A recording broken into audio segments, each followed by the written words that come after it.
Ocurrencias en gotas.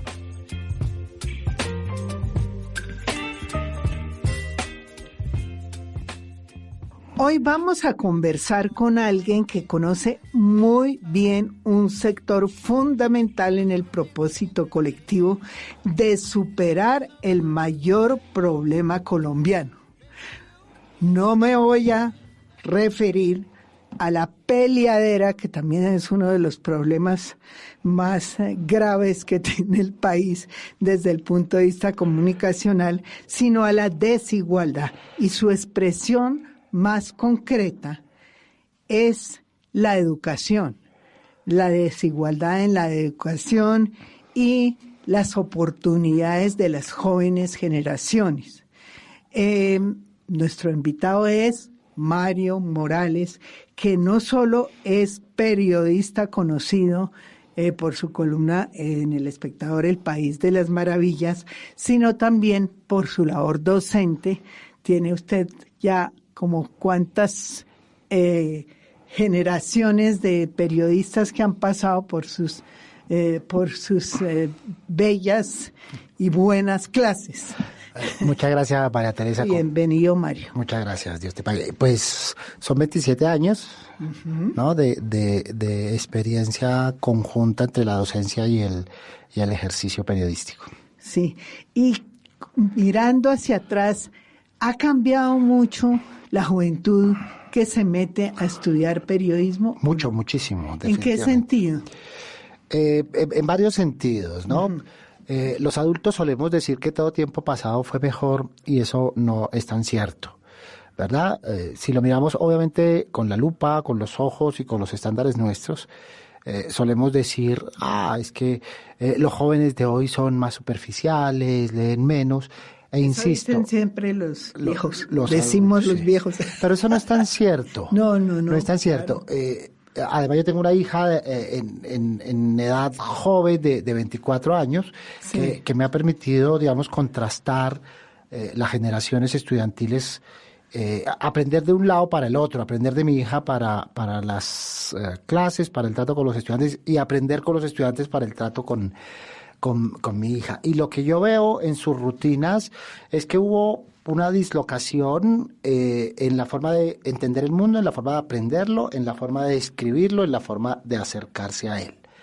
Y obviamente el posibilitador de ese cambio ha sido la tecnología. Claro. ¿Verdad? Nosotros nos quedamos bajo unas rigideces, unos canales establecidos, mecánicos, teníamos 2 canales de televisión, 2 periódicos, un número determinado de emisoras y revistas, más nada, ¿verdad? Hoy los jóvenes tienen, además de eso, multiplicado, pues tienen muchísimas posibilidades de acercarse a la vida, al conocimiento. De autoacercarse a los medios, es decir, de crear sus propios espacios en las redes sociales, ¿no es verdad? Autogestionar, lo llaman ellos, ¿no? Sí. Ellos gestionan el conocimiento, la información, el entretenimiento, de acuerdo con sus necesidades. Es un enorme menú sobre el cual ellos forman sus propias dietas informativas de conocimiento. ¿Y eso es bueno o eso es malo desde tu punto de vista? Pues eso es como todo, ¿no? Es como el cuchillo en la mesa o en la cocina o en las manos de una persona que no tiene buenas intenciones. El cuchillo por sí mismo es inofensivo, es inocuo, pero depende. Entonces, los medios y los canales digitales hoy han cambiado un rumbo que hace que los jóvenes maduren un poco más rápido, sí, maduren sin tantos tabúes. Pero no profundizan tampoco tanto, ¿o sí crees? Yo sí creo que profundizan, pero sí, solo en aquello que les interesa. Lo que pasa es que nosotros teníamos, como insisto, un canal, una rigidez, y entonces nos medían únicamente por un estándar que era el estándar de lectura, escritura, argumentación, y eso hablaba de nuestra profundidad o no, de los contextos y demás. Hoy los jóvenes tienen unas habilidades, unos skills que llaman en las hojas de vida, que son profusos, son amplios. Insisto que los jóvenes leen más que los adultos, mucho más que los, ¿Ah, que los sí? adultos. Sí, por supuesto. ¿Pero qué tipo de libros? A eso vamos. Entonces, los adultos decimos libros Sí. o fotocopias, los Claro. docentes, ¿verdad? Los jóvenes hoy leen solo aquello que les apetece. A mí me sorprende cuando dicen, no, es que un joven no es capaz de leerse un libro, solo leen fragmentos. Eso no es cierto. Los jóvenes leen, los adolescentes, por ejemplo, leen estas sagas de autores que son mamotretos Ah, sí. de 1.200 páginas y no se levantan hasta que los terminan. Entonces, si se trata de cantidad, los jóvenes están habilitados solo si les interesa. Entonces, digamos que esa es una virtud de los medios digitales, de poner sobre la mesa el menú para que ellos solo profundicen en lo que les interesa, que no siempre coincide con los intereses nuestros, de los papás sí. y de los ¿Y adultos. qué les interesa? ¿Qué les interesa, crees tú, a cierto sector de jóvenes? Entonces, por ejemplo, hoy los jóvenes en la formación no están buscando títulos, que ese es un estándar de las Interesante eso. generaciones nuestras, ¿no? Claro, esa era gradúate. prácticamente la meta. Tiene Entrégame que el diploma. graduarse, claro. Gradúate y después haces lo que quieras. Era un poco Sí, la ya. disputa entre padres y jóvenes que no tenían muy claro su futuro. Hoy los jóvenes no están pensando en eso, aunque tratan de cumplir con ese estándar y es, cumplo con mis papás, les entrego también el diploma, pero están pensando en otras cosas. Por ejemplo, no les gusta definitivamente la forma laboral nuestra, la forma de oficina, 8 a 5, escritorio, cubículo, 1 horita para almorzar. No les gusta, ¿verdad? Muchos de ellos lo experimentan, lo viven y después dicen, no, yo quiero autogestionar mi tiempo y quiero autogestionar mis actividades, como pasa con los medios digitales. Cambiaron porque ellos Ya no hay autogestionan. horarios, sí. Puede ser a medianoche que termine un artículo o lo que sea y no hay problema. Y no hay Es decir, dificultades, sí. sí. Esas barreras se están esfumando. Y ellos deciden cómo, ¿cierto? Es decir, a través de qué plataforma, en qué momento y dónde, que son, digamos, las 3 virtudes de las nuevas plataformas que han cambiado también la forma o la dirección sobre las cuales se consumen los contenidos. Pero, por ejemplo, en cultura cinematográfica, un joven hoy tiene una cultura cinematográfica enorme. gigantesca. Sí. En cultura audiovisual, tienen ¿no? Uno se pone a hablar de series, autores, directores, documentales, y la cultura es muchísimo más amplia que la que nosotros teníamos en ese entonces, que solo teníamos acceso a una sala de cine, Exactamente. ¿verdad? Que íbamos una vez por semana, cosas así, o a cineclubes y demás. Ellos tienen el acceso inmediato Infinito, y sí. permanente. Entonces tienen muchas voces. Eso los ha vuelto más tolerantes que a los adultos. Los jóvenes hoy son... Eso es un aspecto importante. ¿Por qué más tolerantes? Porque se acostumbraron a escuchar siempre muchas voces al mismo tiempo y no solo una, ¿verdad? Esta voz de un solo canal o una voz de un medio de comunicación o una voz... Un Zaratustra. Exactamente, un sacerdote que les decía qué leer y qué no leer. Está un sacerdote bien, del que está conocimiento. mal, sí. Ese múltiple acceso hace que ellos hoy sean mucho más amplios en la visión, en todas las visiones, en las visiones políticas, por ejemplo, en las visiones religiosas, en las visiones sexuales, en las opciones sexuales. Sí, en por las ejemplo, visiones las con la- opciones sexuales han cambiado de una manera impresionante, han sido aceptadas socialmente de una manera veloz. muy, se muy puede veloz. decir. Pero digamos que hay una cosa de la cual a veces uno siente envidia y es que, digamos, ellos no se conflictualizan frente a esas diferencias. Para ellos no es problema, no se trata de aceptar o tolerar, no, es absolutamente natural, no se conflictúan, no se tensionan, no se estresan, lo ven absolutamente natural. Entonces, esa Mucho más naturalización- tolerantes también Claro, con los demás.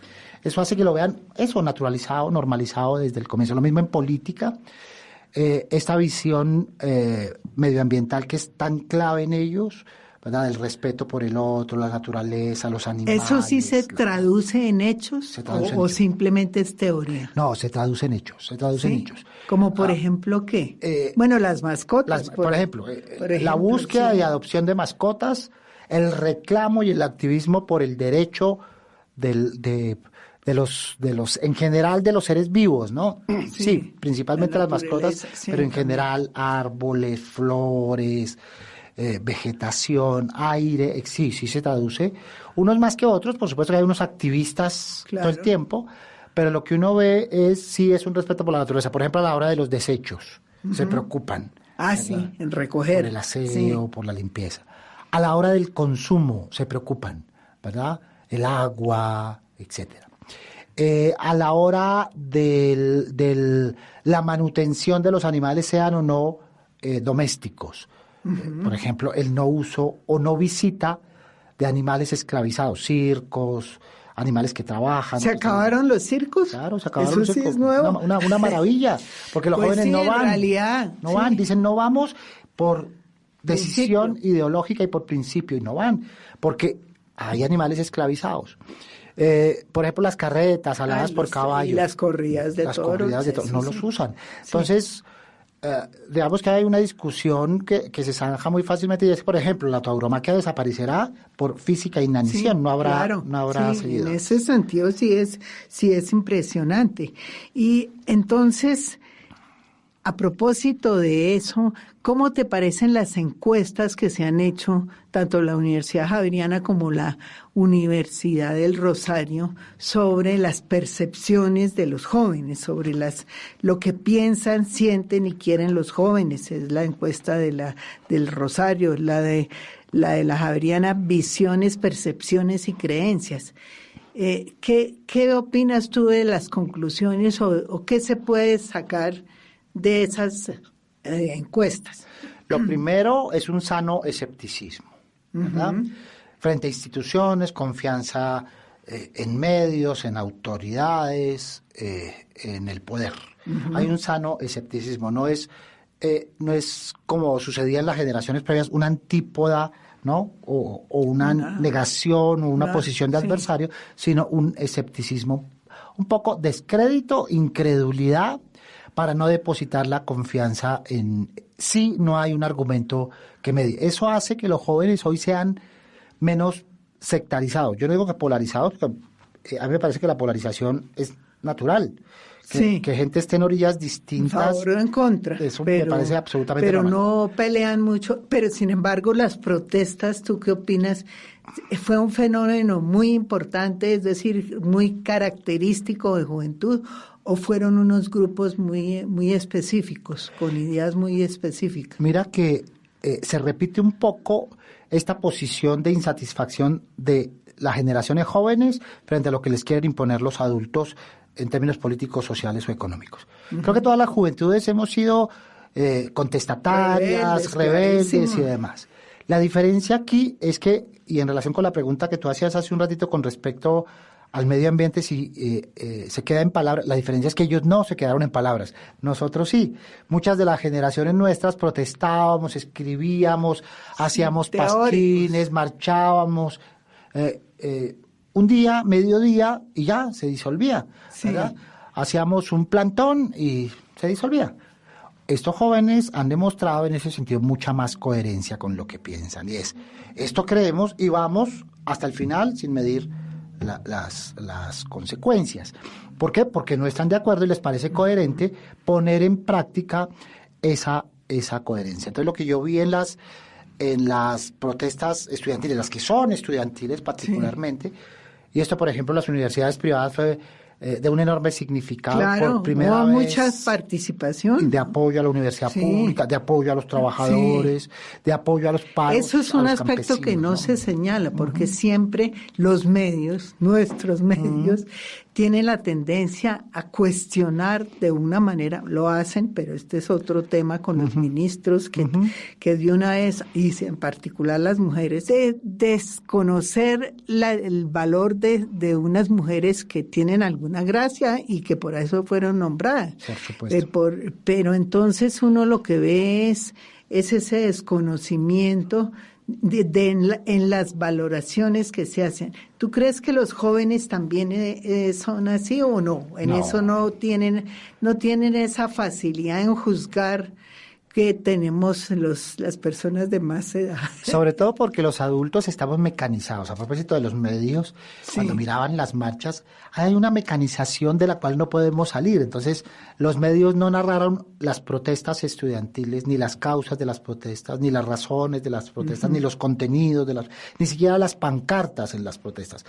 Ni siquiera los cantos. Ni los cantos. La manera de expresarse, los que también fue mobs, muy ¿no? diferente. El arte alrededor de todo. El arte. Yo por diversas razones presencié varias de esas marchas, con una riqueza artística, con marchas alegres, no marchas fúnebres. Esa es la gran diferencia. De una alegría, marchas dinámicas. Sí. Pero los medios en nuestro país siguen enclavados en narrar estereotipos. En dos líneas que son mecánicas. La primera, en afectación de la movilidad. Entonces, no narran la marcha, sino cuánto está afectando la bloqueos. Sí. Y entonces ya desdicen de la marcha. Y lo segundo, en términos de resultados de las marchas o de las manifestaciones. Es decir, privilegian confrontación, heridos, daños materiales. Negativo. Que también hay que narrarlo, pero un poco, eso es lo que hablaba yo hace poco con uno de los directores de los canales privados, y es, una marcha la deberían narrar dos periodistas, no solo uno. Uno, el judicial, que se enfoque en esas cosas, pero otro, el social, que se enfoque en la parte central. Con eso la ciudadanía tiene la doble visión. Dobles perspectivas que hace falta mucho. ¿Y qué pasa con los docentes? Tú no eres una persona te conocen mucho los estudiantes por la simple manera que tienes de hablar y de escribir en tu país de las maravillas, en El Espectador. Tú estás más cerca de los jóvenes de lo que están la mayoría de los docentes, porque todavía me parece que el mayor problema educativo sigue siendo el de los docentes. En el sentido de que se cree que se va a solucionar el problema educativo construyendo nuevas escuelas en otras partes. El propio ministro ya está hablando de eso. Pero la manera de cambiar la mentalidad de los docentes es un aspecto que me parece fundamental. ¿Tú cómo ves eso? Yo creo que los docentes ahí tenemos que entrar más que nada en una etapa de aprendizaje. Hoy por hoy, cuando interactuamos en laboratorios y demás, donde media la tecnología, yo también me siento aprendiendo mucho. Sí, uno aprende, claro, y eso es bueno. Pero sobre todo el relacionamiento de los jóvenes en esta idea que, como decíamos al comienzo de la conversación, a veces los docentes somos ortodoxos y dogmáticos. Sí. Tienes que leerte esto y esto de tal página a tal página y me lo tienes que traer aquí memorizado, sí. ¿Verdad? Y esa es una didáctica no solo pasada. Resumen de libros o en fin, con ciertas que ya está pasada de moda, ¿verdad? Claro. Que es contraria a la pedagogía y demás. Hoy el estudiante quiere aprender haciendo, ¿verdad? Quiere aprender haciendo. Y esa es una circunstancia en la que a veces los docentes nos quedamos al lado del tablero. Porque ellos en todo el día están haciendo con internet, están moviendo su celular, es unir el gesto al pensamiento, a la palabra casi simultánea. Eso que se llama interacción. Los jóvenes creen en la interacción, la ponen en práctica. Y la interacción entre ellos, la interacción con el conocimiento, la interacción con los cacharros tecnológicos, la interacción con la sociedad, con el contexto, y de ahí sacan saldos pedagógicos.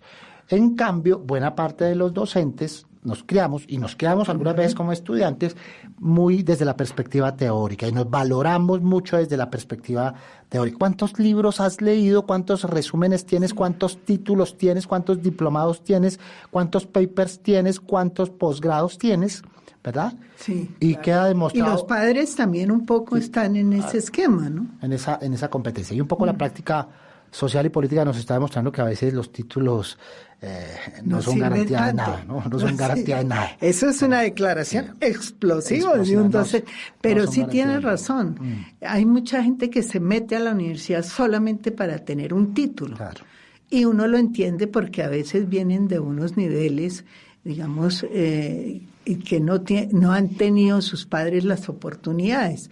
Pero lo que ve uno, y tú lo estás reiterando, es que se va cambiando esa mentalidad. Claro. ¿Y eso a qué lleva? Porque todavía el poder sí exige títulos, ¿o no? Sí, digamos, no es que se deban acabar, sino que Claro. no debe ser el privilegio, sobre todo porque se hace mucho énfasis en los títulos como argumento de autoridad y el argumento no debe Y de ser conocimiento, autoridad, y de sí. conocimiento.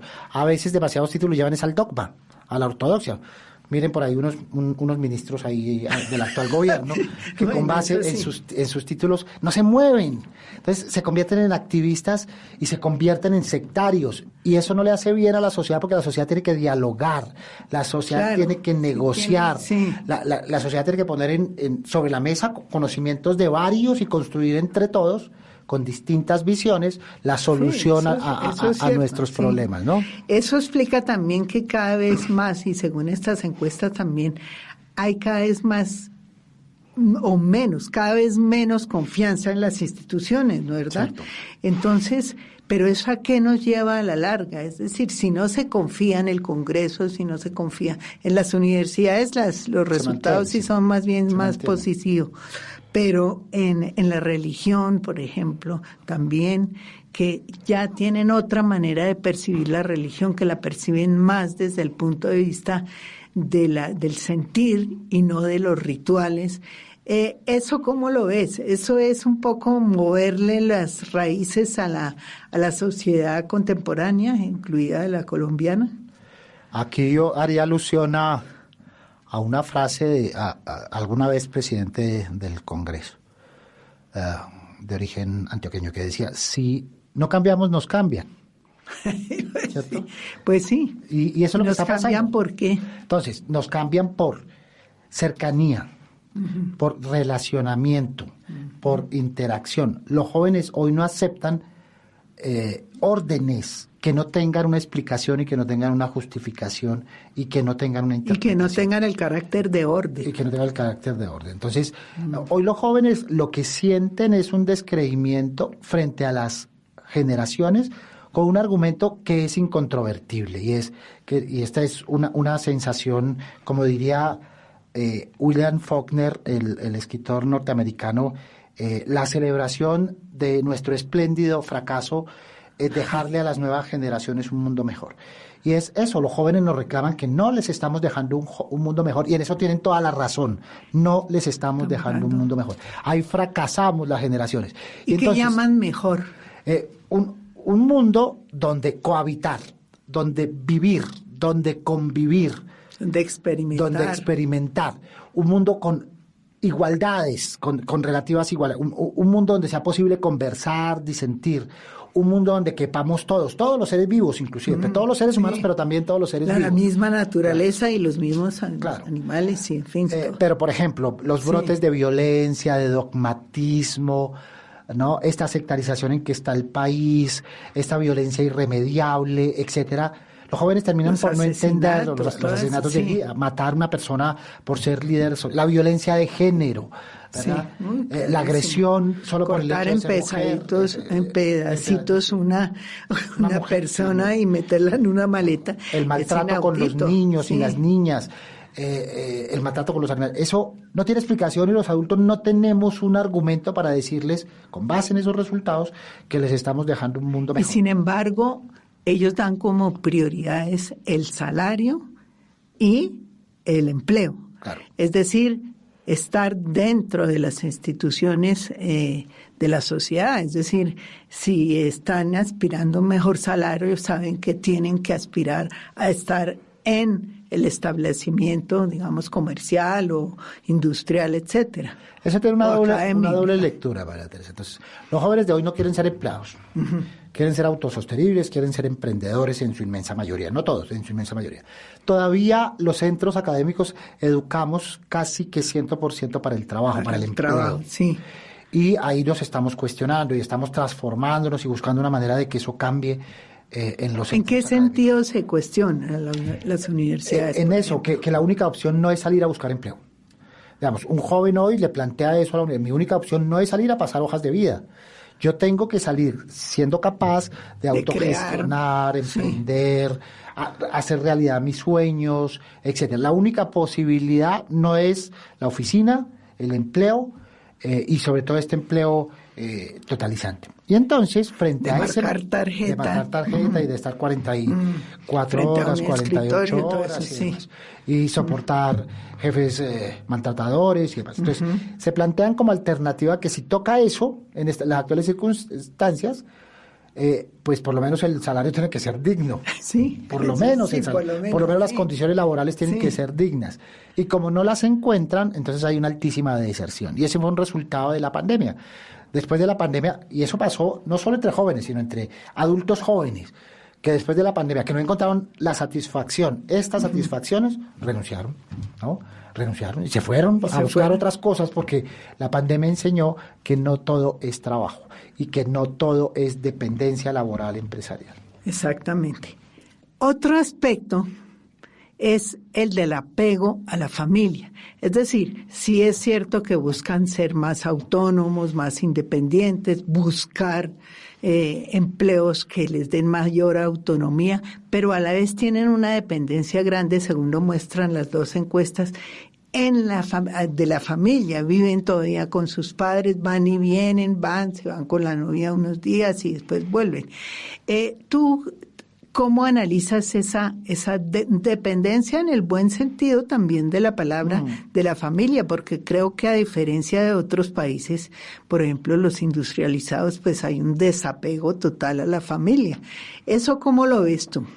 En dos sentidos. En el primero, obedece a la preexistencia de unos valores que tienen que ver con nuestra nacionalidad, con nuestras tradiciones y con nuestra manera de ser, donde los jóvenes, y muy particularmente otra vez después de la pandemia, se dieron cuenta que lo más importante y casi lo único importante fue la familia, que era la única que estaba ahí. Que les paraba bolas. Sí. ¿No? Entonces, el valor de la familia... Y la enfermedad también de los más viejos. Más viejos, las tradiciones significan para los jóvenes raíces, ¿verdad? Unas raíces y unos apegos, como tú lo llamaste acertadamente, que los jóvenes terminan por valorar para entender que siempre tienen un nido a donde volver, ¿verdad? Ese es el famoso síndrome del nido. Que, por ejemplo, las generaciones nuestras eran un poco al revés, todos queríamos ir al exterior. Ir al exterior. Sí. Los jóvenes de hoy son un poco más audaces, es decir, viajan más, experimentan más, pero son también un poco más prácticos y entienden que es posible combinar las dos cosas, que no son mutuamente excluyentes. Y que al contrario les favorece vivir donde los papás, porque pueden viajar más, porque tienen todas las libertades, ¿no? Porque pueden ahorrar, porque pueden experimentar, porque no existen cortapisas de los padres hoy, de esas cortapisas de no sales, no viajas, sí, no puedes tener a las novia, 6, todo eso. No te puedes quedar a dormir con tu novio, todas esas cosas que eran parte del pasado, que hoy están superadas. Entonces los jóvenes entienden que están gozando de las libertades, ¿verdad? Como quisieran, pero además están gozando de los beneficios de los papás que los quieren tener cerca, ¿verdad? Sí. Y entonces son inteligentes, dicen, ¿yo para qué me voy? Son frescos, son chéveres en ese sentido, claro, sí. Y particularmente si se compara con los sufrimientos de irse para Europa, Estados Unidos, en fin. Entonces, en resumidas cuentas, ¿tú crees que hay estereotipos de los más viejos en relación con los jóvenes? ¿O eso también ha ido modificándose un poco en relación con sus propios hijos y sus propios nietos? Mayoritariamente existen, digamos, unos prejuicios donde los adultos pensamos que todo tiempo pasado fue mejor, que hay unas normas de educación y de formación y de relacionamiento con los jóvenes. Todavía hay quienes insisten con esta frase, que es una frase absurda, ¿no? Yo golpeaba a mis hijos y mis hijos no tienen traumas. ¿Se atreven a decir cómo no tienen traumas? Claro que los tienen, por supuesto, que no son traumas visibles o graves, pero por supuesto que los tienen. Entonces, todavía los adultos defendemos, y eso es normal generacionalmente, pero hay que superarlo, la forma en que nos criamos, la forma en que nos educamos y la forma en que nos conformamos institucionalmente. Pero tenemos que entender, y este es un poco siempre el llamado que hacemos a los padres de familia y a los congéneres, a las de nuestras generaciones, tenemos que entender que hay nuevas generaciones con nuevas perspectivas, con nuevos sueños, con nuevos conceptos, con nuevas formas, y con nuevas realidades que a veces nosotros no somos capaces de entender. Y como no somos capaces de entender, volvemos al pasado. Y las cuestionamos. Y las cuestionamos. No, y lo miramos desde el pasado, ¿verdad? La mejor manera de poder acompañar a los jóvenes en este proceso es ponerse en los zapatos de los jóvenes y no pedirle a los jóvenes que se pongan en los zapatos nuestros. Yo creo que le pusiste el punto final a esta interesante conversación con mucha claridad, con la claridad de un docente que conoce muy bien la evolución de la juventud y que sigue en el mismo espacio de la juventud, cosa que falta para muchos viejos, y no decir abuelos, no decir padres, pero sí seguir aprendiendo. Seguir aprendiendo y seguir conociendo más qué piensan, en realidad más allá de las encuestas, qué piensan los jóvenes. Hay que decirle a los adultos, los que los tenemos que adaptar somos nosotros. Exacto. Nosotros somos los que nos tenemos que adaptar, no los jóvenes. Buena conclusión. Sí. Muchas gracias, Mario. Ana Teresa, muchas gracias. Es un placer estar aquí contigo. You're giving me wind and rain. You're some kind of butterfly. Baby, you give me midnight. You whip up my appetite. Don't leave me dry. Oh, I don't wanna jinx it, baby. And twist myself, take us back.